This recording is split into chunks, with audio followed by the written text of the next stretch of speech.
کہتے سویرے سویرے آیا تو کہنے لگا حضور مجھے توبہ کرا دیں، آج کے بعد نہ جھوٹ بولوں گا، نہ حرام کھاؤں گا، نہ شراب پیوں گا۔ تو کہتے ہیں جتنے لوگ بیٹھے تھے کان کھڑے ہو گئے، کہا تجھے کیا ہوا؟ کہنے لگا 11-12 سال کا نوجوان آیا مجھے توبہ کرا گیا، چڑھتی جوانی، 11-12 سال 14-15 سال کا بچہ مجھے توبہ کرا گیا۔ تو کہتے ہیں ہم محب حیرت ہوئے کہ اتنا سا بچہ؟ تو کہتے ہیں کسی نیک باپ کا بیٹا تھا، کسی پرہیزگار ماں کا بیٹا تھا، گھر میں تربیت ہوئی۔ اتنے بچے تو خانقاہ بھی نہیں جاتے، اتنے سے بچے تھوڑی کسی ادارے کے فارغ التحصیل ہوتے ہیں، کس مدرسے سے پڑھے ہوتے ہیں؟ کہتے چھوٹی سی عمر۔ تو کہا جناب آپ کو کیسے ملا؟ تو وہ شخص کہنے لگا حضور کل میں گیا بازار، میں نے بغداد کے چوک سے 10 کلو مچھلی بھی خرید لی اور کچھ اور ضرورت کی چیزیں بھی، مہمان آنے تھے، وہ سارا کچھ خرید کے میں جب نکلا تو سامان زیادہ ہو گیا۔ چوک میں مزدور بیٹھے ہوتے تھے، میں نے کہا بھئی میرے ساتھ فلاں محلے تک سامان پہنچانا ہے۔ وہ بچہ کہنے لگا چچا اگر میں چلوں تو، میں نے اس کو ایڈریس وغیرہ بتلایا تو 3 دینار مزدوری طے ہو گئی سامان گھر پہنچانے کی۔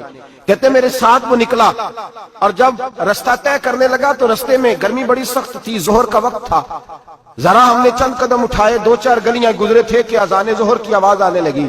تو کہتے ہیں بڑی منت کے انداز میں، بڑی گزارش کے انداز میں میری طرف دیکھا، عمر چھوٹی سی ہے، کہنے لگا چچا اگر اجازت مل جائے تو میں ظہر کی نماز پڑھ لوں۔ کہتے ہیں میں ایک جگہ پھٹے پہ بیٹھ گیا اور گپے کرنے لگا، سامان وہاں رکھا، میں نے کہا پڑھ لے نماز۔ کہتے ہیں بچہ نماز پڑھنے چلا گیا، باقی لوگ دیر سے آئے، وہ نماز پڑھ کے جلدی آ گیا۔ میں نے کہا بیٹے تو جلدی آ گیا ہے؟ کہنے لگا اس لیے جلدی آیا ہوں کہ آپ یہ نہ سمجھے یہ کام چور ہے، میں نے نفل چھوڑ دیے ہیں، فارغ ہو کے پڑھ لوں گا۔ کہتے ہیں سامان اٹھایا، رستے میں گرمی شدت کی تھی، اس کا پسینہ بہنے لگا، میں آگے بڑھا، میں نے کہا بیٹے سامان تھوڑی دیر کے لیے مجھے دے دو، گرمی زیادہ ہے۔ کہنے لگا چچا کسی کا تربیت یافتہ ہوں، کسی نے ٹریننگ دی ہے، کہا ماں باپ نے کہا تھا حرام لقمہ گھر نہ لانا، کہا بات کیا ہوئی؟ کہنے لگے میں آپ کو نہیں دے سکتا، اس لیے کہ 3 دینار مزدوری گھر پہنچانے کی طے کی ہے، اگر آپ اٹھائیں گے تو پھر میں پیسے پورے نہیں لوں گا۔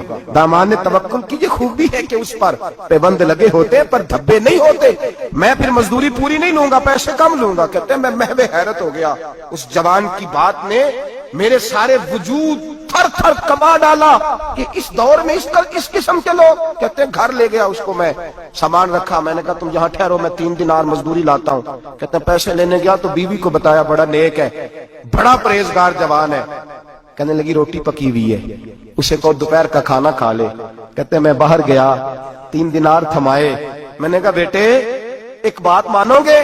تو کہتے ہیں 3 دینار دے کے کہنے لگا اب تو آپ مالک ہو گئے، میں نے نمک کھا لیا ہے، اب تو ہر بات مانوں گا، اصلہ نال جے نیکی کریے نسلہ تاک نہیں بھول دے، میں اب ہر بات مانوں گا۔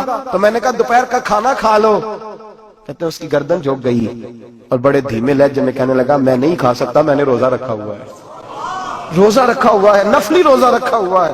کہتے میں اور پریشان ہوا، میں نے فوری طور پہ سوال کیا کہ اب تو کدھر جائے گا؟ تو کہنے لگا اب میں کہیں نہیں جاؤں گا، میرے 1 دن کا خرچہ میرے ماں باپ نے جو ڈیوٹی لگائی ہے وہ 3 دینار ہے، پورا ہو گیا ہے، اب میں باقی جو وقت بچے گا یا قرآن پاک کی تلاوت کروں گا یا محمد عربی پہ درود و سلام پڑھوں گا، میں اب کوئی اور کام نہیں کروں گا۔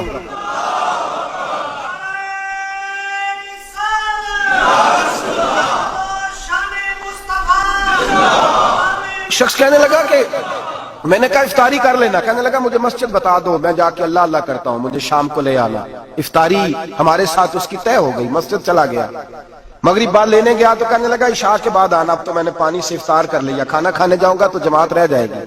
کہتے ہیں عشاء کے بعد میں لایا، اس کو کھانا کھلایا، رات گہری ہو گئی تو میں نے کہا تو سو نہیں جاتا؟ کہنے لگا کوئی عرض نہیں، کبھی دور مزدوری کرنے نکل جاؤں تو رہ بھی جاتا ہوں، گھر والوں کو پتا ہے۔ کہتے میں نے مسافر خانہ کھولا، یوں سمجھیے ڈرائنگ روم بیٹھک میں نے کھولی، اس کو سلا دیا، میں اور میری بیوی اپنی معذور بیٹی کو روٹی دینے گئے اور ہم نے جا کے اس کو کھانا کھلایا جو ٹانگوں سے معذور تھی، اور ساتھ کہا کہ بیٹی آج بڑا پرہیزگار جوان ہمارا مہمان ہے، آج چڑھتی جوانی اور تقوی کی روشنی اس کے چہرے سے چمکتی ہے، کیا بات ہے، بڑے ہی اچھے گھرانے کا تربیت یافتہ ہے۔ کہتے ہیں بچی کو کھانا کھلا کے لوٹے، اپنے کمرے میں سو گئے، بیٹی اپنے کمرے میں لیٹ گئی، ترس گئے تھے کہ بیٹی قدموں پہ چلے۔ تہجد کا وقت ہوا تو دروازے پہ دستک ہوئی، بڑی بے چینی کے ساتھ اٹھے میاں بیوی، کون ہے؟ بیٹی کی آواز آئی ابا جی دروازہ جلدی کھولیں۔ کہتے ہیں کلیجے پھٹنے لگے، ذہن بکھرنے لگے، سوچے ہیں کہ وہ 2-1 منٹ ہمارے اوپر پہاڑ بننے لگے، دروازہ کھولا تو وہ بیٹی جس کے لیے ترس گئے تھے کبھی چلے گی، وہ اپنی ٹانگوں پہ کھڑی ہے، کبھی دوڑ کے ادھر جاتی، کبھی دوڑ کے ادھر آتی،